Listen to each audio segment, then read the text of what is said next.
in this world. Hey guys, welcome back to Resistance Chicks. We're your hosts, the lovely Leah and Michelle. It is. So today is Friday the 13th, if you're Speaking of abortion. Eric Mathis, I don't know if he's still watching right now, but say a prayer for him because on, I think Wednesday, he's going to be speaking at his church and he's going to talk about the connection between what we're seeing with abortion right now and historically, biblically speaking, the pagan societies that have sacrificed their children to the gods of Baal and Molech and so on and so forth. And I'm hoping with Eric's permission that after he does that, I'll do a show where we'll watch it together. So I'm really looking forward to that. So say a prayer for him that it goes really well, but it's a hot topic. What is happening right now is we have murder. This isn't even, we try to liken it to slavery, but it's beyond slavery because we are literally killing, we are killing thousands and thousands. But I want to give you some good news. Ohio shut down 2 more abortion clinics because there's a lack of demand. And so with all of the movies that have been being put out, we've got, I want to say Lila Rose, what's her name? Abby Johnson's Unplanned. Hermit Gosnell. Gosnell. What was the movie? Just called Gosnell, right? Yeah. We're seeing the message is working. It's getting out there. A message of hope, and so many other crisis pregnancy centers are popping up to fill the void of. You know what? Most women don't want to kill their child. Yeah. They feel lost. They don't have answers. They just need help. Right. They don't need murder to be compounded to what they're going through. And I'm really excited to see that we're having a shift in society. And I think it goes hand in hand with the shift of going back to farming, back to organic, back towards even not Christianity so much, which that's happening as well, but just a better way of living, a cleaner way of living. We don't have to murder. Right. Our most innocent among us. We don't. So I want you guys to be very excited and hopeful and keep praying. And so if Alex is talking about abortion and trying to get it out there, more power to him, because that's one of the most, it is the most atrocious, horrible thing that's happened in our lives. We always say this, and I say it all the time. When the devil comes at you with a pitchfork and horns, then it's a lot easier to deal with. And I said this to Eric Mathis in a message too, about abortion. And he was it was about cannibalism. And he was talking about the California Cannibal Club. He's like, is this a real thing? And I was like, I don't know, but they are talking about it a lot. But anyway, it's good when they're finally coming. You don't have to, decide whether they are a wolf in sheep's clothing or not. They're just telling you, hey, the devil here. So this ad was put out by a woman running for Congress whose parents were killed in Cambodia under socialism. Wow. And everybody's upset because they say it's racist and... This is the face of socialism and ignorance. Does Alexandria Ocasio-Cortez know the horror of socialism? My father was minutes from death in Cambodia before a forced marriage saved his life. That's socialism. Forced obedience, starvation. Mine is a face of freedom. My skin is not white. I'm not outrageous, racist, nor socialist. I'm a Republican. But when she says it, then it's all of a sudden racist. Yeah, and then everybody went crazy. On with my computer right Okay, so Trump has some good news when it comes to immigration. President Trump's immigration policies, most of which have been virtually neutered by the liberal activist judges on the courts, are finally gaining some traction, thanks to a Wednesday ruling by the Supreme Court and several months of action on the part of the Mexican government. The U.S. immigration authorities have arrested 60% fewer people since May, when 130,000 people were apprehended. And while the hot weather contributed to the drop there, the Mexican government has taken serious action to stop the northward flow of immigrants. The government of Mexico has taken meaningful, unprecedented steps to help curb the flow of illegal immigration to our border. And as Politico notes, the decline in border traffic, if sustained, could amount to a major victory for Trump as he heads into the 2020 election.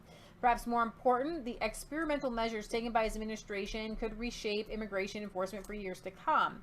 The far-reaching policies sparked an avalanche of court challenges, complaints from human rights organizations, and derision from opposition Democrats ahead of next year's elections. Undeterred, Trump has hammered away. Now, let's see. Wednesday's Supreme Court ruling, which overruled a California judge allowing U.S. Customs and Border Protection agents to immediately begin denying immigrants asylum at the southern border if they haven't first applied for a safe haven in a third country. Wow. That's huge. That would, like, pretty much everybody would be denied. Yeah. So if you have not applied for safe haven in a third country that you've gone through, then you can't apply for asylum here. Mm-hmm. And that's what is doing the catch and release, because people say, well, I'm applying for asylum. So they come here and they say, well, come back for your court date and we'll hear it. We'll hear your asylum case. Right. And they never come back. Right. I love that. So dissenting from Wednesday's decision was Justices Ruth Bader Ginsburg and Sonia Sotomayor. The ruling, which has temporary effect while challenges play out in lower courts, shuts out large numbers of people fleeing violence and poverty in Central America. They will now have to apply for asylum in Mexico rather than head directly to the United States. But here's the thing. They actually won't. I think they just won't come. Once the message gets down there, once it's implemented, because they don't want to go to Mexico. They only want to, they're not fleeing for asylum-worthy sakes. When you need asylum, you'll go anywhere. You just want freedom, okay? And this is going to prove that they don't. Right, exactly. Exactly. If you're in North Korea, you don't care where you go. You just want out of North Korea. Right. So, obviously, I see Ginsburg and Sotomayor say the change upends decades of tradition. Tradition? In the United States. Wow. But Trump, who argued the economic migrants are abusing the system, it's a big win. I had an excellent telephone conversation with Andres Manuel Lopez Obrador, president of Mexico, talking about southern border security and various other things of mutual interest. The southern border is becoming very strong despite the obstruction by the Democrats. Well, and it is worth noting, and you hit on this very briefly, but with the tariffs that Trump put on Mexico, telling them, listen, if you do not stop these people from pouring into our country, it's going to keep costing you more and more and more. They took that threat seriously. The Supreme Court also backed Trump's efforts to ship billions in Pentagon funds to pay for the refurbishment or new construction of southern border wall sections, allowing the president to avoid a debate amongst a divided Congress. Let's see, here's Trump tweeted this out September 11th. The wall's going up very fast.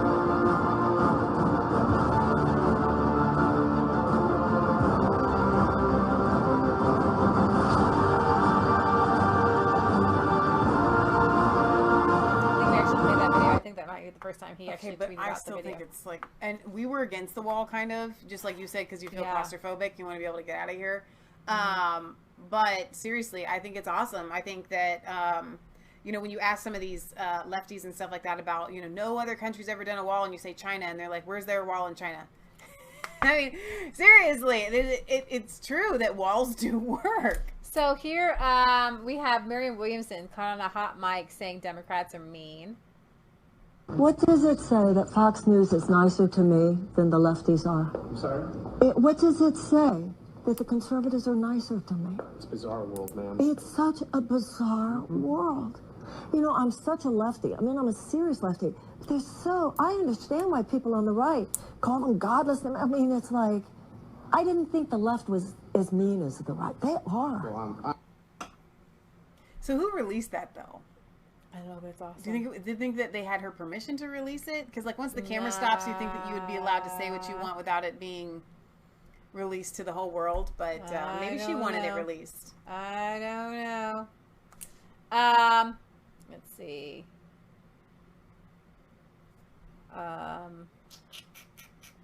So we're going to do a mail call at the end of the show. Yeah. Dale Jones says that he sent us some t-shirts. We've got them. I've got them right here. In 2 packages, so we're going to open those at the end of the show, so you don't want to miss earlier in the show, we talked about how Beto says, heck yes, we're going to take all of your AR-15s. Right. But in 2018, throughout West Texas, probably throughout Texas, you get a lot of questions on the Second Amendment. You were recently in Houston, I think it was late last week, you were in Houston and you were talking about the AR-15, and you said that no one should be able to buy an AR-15, should not be able to be sold to civilians here in the United States. I own an AR-15, a lot of our listeners own AR-15s. Why should they not have one? To be clear, they should have them. If you purchase that AR-15, if you own it, keep it. Continue to use it responsibly. I think Texas has a real opportunity to lead on this issue right now because we so jealously guard that Second Amendment. We believe in it. We'll defend it. We have this proud, rich tradition of hunting, of owning guns for self-defense, for sport, for collection, as you may own that AR-15 for, just because it is fun to shoot. But we also have a really... It's the same guy? What happened? I don't know. It's confusing. It's head scratch worthy. I mean, seriously, like, it's not. These people, they will talk out of both sides of their mouth and they don't care when they get caught. Mm-hmm. They don't care. These are liars. Like, if you and I say something and we have to come back later and say, you know what, I was wrong. I misspoke. This is really what I think. It's embarrassing for us, but they don't care. They don't care. Who is this guy you keep bringing up with his hair? So this is the guy that recorded stem cell. Oh yeah, that's right. The stem research. Right. In 2017, or I think selling the body parts for took out the video, the selling of the body parts to for Planned Parenthood. Yeah, pro-life activist David Daleden, whose undercover journalism provided evidence of Planned Parenthood illegally trafficking of aborted baby parts. He, instead of, it was, let's see, he's part of the Pro-Life Center for Medical Progress. And these investigators were charged with 15 felony counts of illegal taping of confidential communications in connection with undercover videos they published for exposing Planned Parenthood's trafficking of baby parts. But get this, what you don't know is that at that time, it was not then Senator Harris. It was then Attorney General Kamala Harris, who gets obvious campaign donations from Planned Parenthood. Oh, for sure. So she goes into meetings and gets phone calls from Planned Parenthood. And as the Attorney General, instead of going after the Planned Parenthood who had trafficked in the baby parts, goes after in an unprecedented search warrant of a journalist to his home. So unprecedented that lawyers for this guy say that they have interviews of police officers who were given this search warrant to go and go into his home and get these materials. Get this.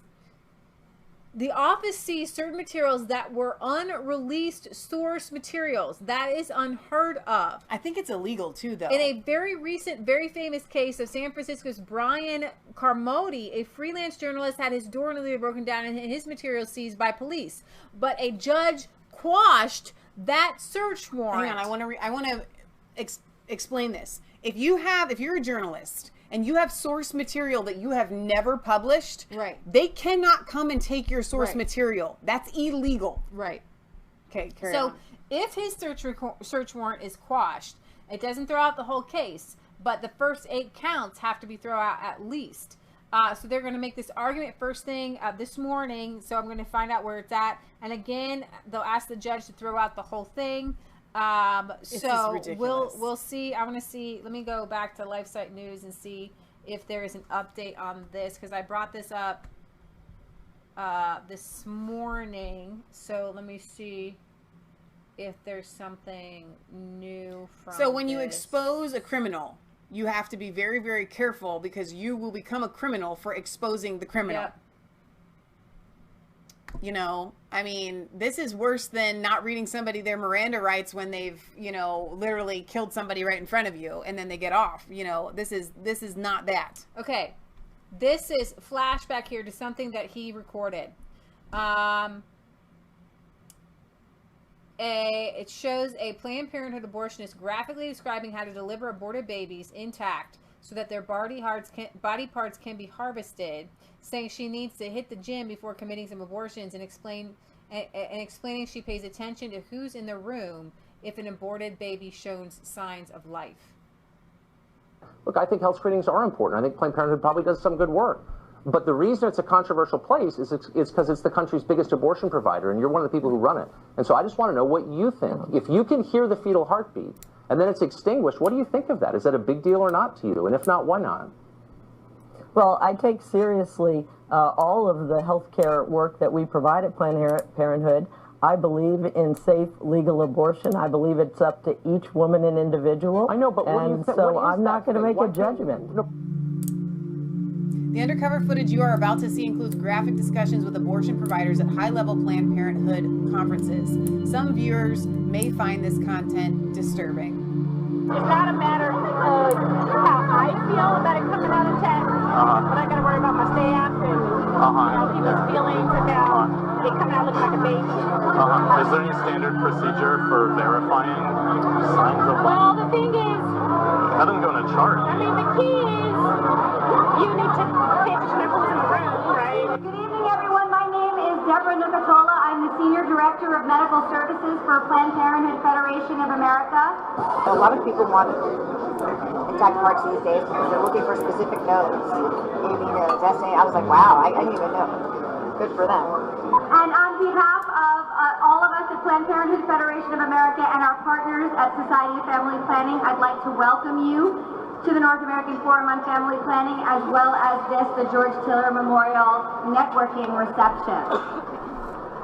Now, networking reception. Those of you who have seen me in the last hour have seen that I basically spend this reception running around introducing people to other people, and that's exactly why this meeting was created. Nice to meet you. I have an abortion when they just Wow. We're supposed to introduce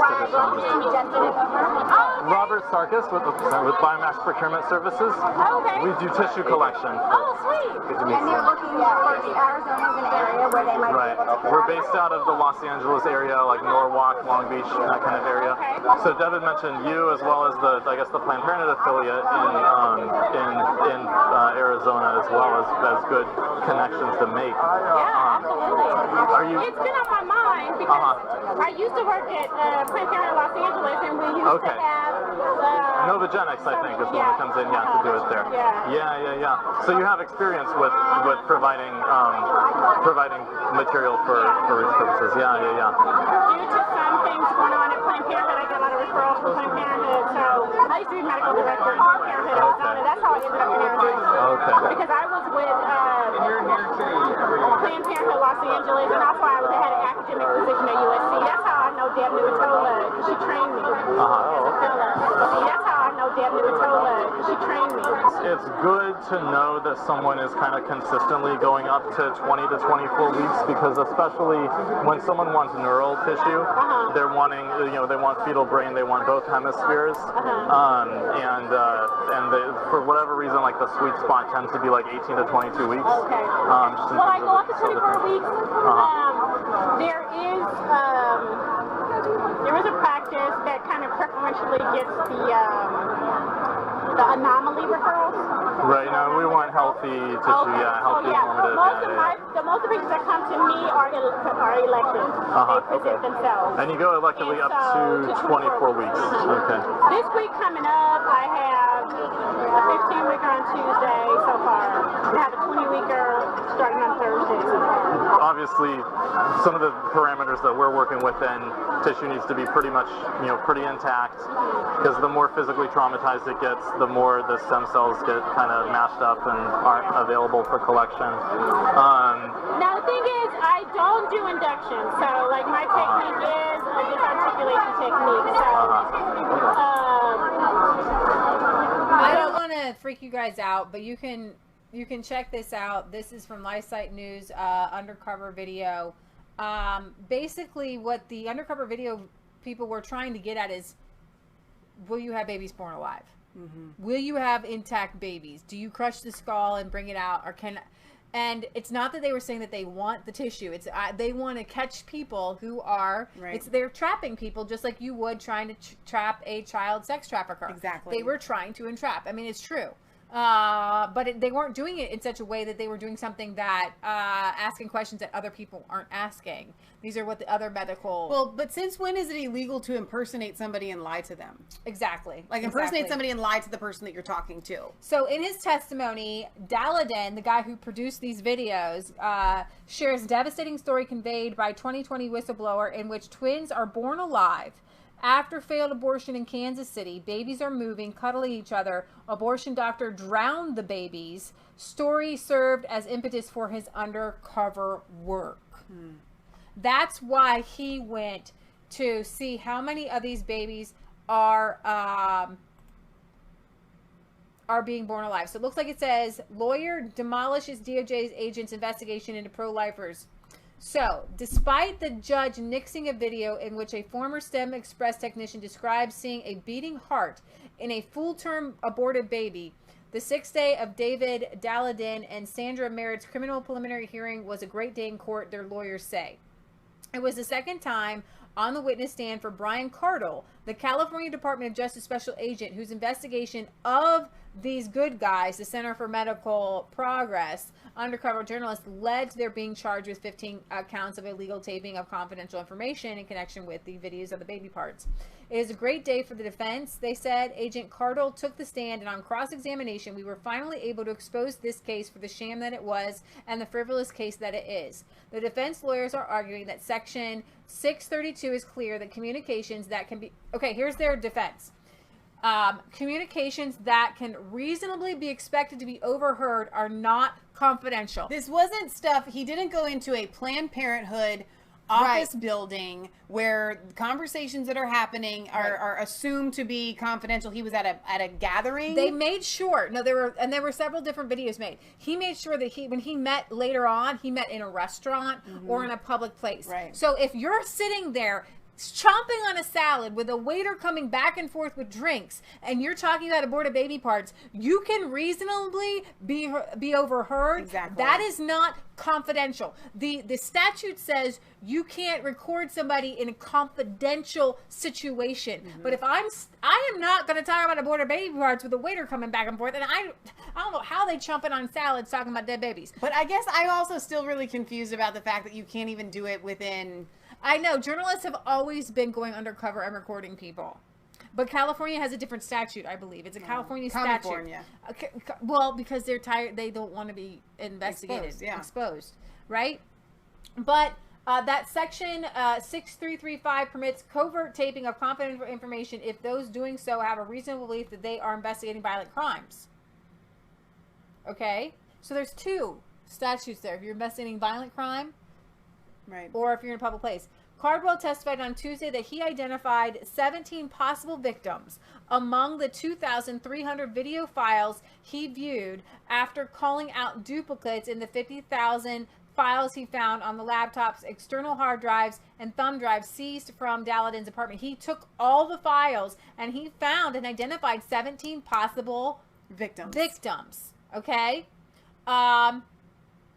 And of the 14 does who can't be named under the judge's order, now accusing Daladin and Merritt of illegally taping them, 3 are from Los Angeles, 2 are from El Dorado County, and 8 are from the 2014 National Abortion Federation Convention, San Francisco. Cardwell stated in his affidavit for Daladin's arrest warrant, he realized an agent had a duty to investigate for a 3.5 defense, okay, of investigating criminal action, violent action. Ferreira asked to play a CMP video of Holly O'Donnell, which Cardwell said he had viewed.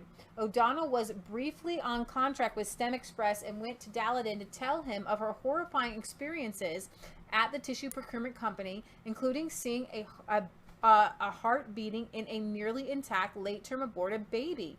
But Judge Christopher Hite nixed playing the video on the grounds that O'Donnell, who was a phlebotomist, lacked the experience to tell whether the baby was alive or dead. I'm not putting it up for expertise. She says in the video, the person she was working with tapped the heart and started beating, and she saw it with her own eyes. Cardwell is supposed to be investigating the whole case. He says he saw a Holly O'Donnell video where she talks about a whole fetus with a beating heart. Hite says he agrees the defense can put in evidence regarding what Daladin had a reasonable belief he was investigating, but you can't do it through this witness, they said. Wow. Ferrari also pointed out that Doe 9 went to Los Angeles Police Department to file a complaint, blah, blah, blah. Published a video of her discussing how to crush a baby in utero to harvest intact organs. So it looks like, let's see if there's a summation here. The day also included one of the most remarkable cross-examined moments, and I really feel like I wish we could get some video of this, of my career that left him flabbergasted with the rest of the courtroom. During Minette's questioning of Cardwell, we're still talking about Cardwell is, what I'm assuming from this article, the lead investigator, and he actually was charged to investigate it all, not just there's crimes here, and he's supposed to be investigating the baby and killing, factory. So during Minette's questioning of Cardwell, that established the agent made no effort to determine whether or not the Doe victims had an understanding of confidential communications that matched the law. Deputy Attorney General Janet Jaron objected to stating there is no definition of confidential communication, at which point the defense counsels burst out laughing, and Hite shot them a reproachful look. Looks like so what I'm understanding here is that the Attorney General says there's no definition of confidential communication, but the statute literally says could reasonably overheard. Sure. And the judge shot them a look like we can all read the statute, right? We have the prosecution that is prosecuting Sandra and David asserting that they don't know that there's a statutory definition for a confidential communication. That just boggles my mind. So those were the bombshells in the case. We exposed this prosecution, the sham investigation. I don't see how after today this case can continue. The only just result is dismissal of these charges. Whether that will happen remains to be seen. So this also reminds me of what's happened, with the Bundys and things like that with the FBI. Right. Totally, the government can be used for evil, and it often is. Good I want you job. guys to get the message out there, Eric Mathis, about abortion. Save some lives. Good job. Good job. All right, you guys. Good job and good night, and we will see you back on Sunday.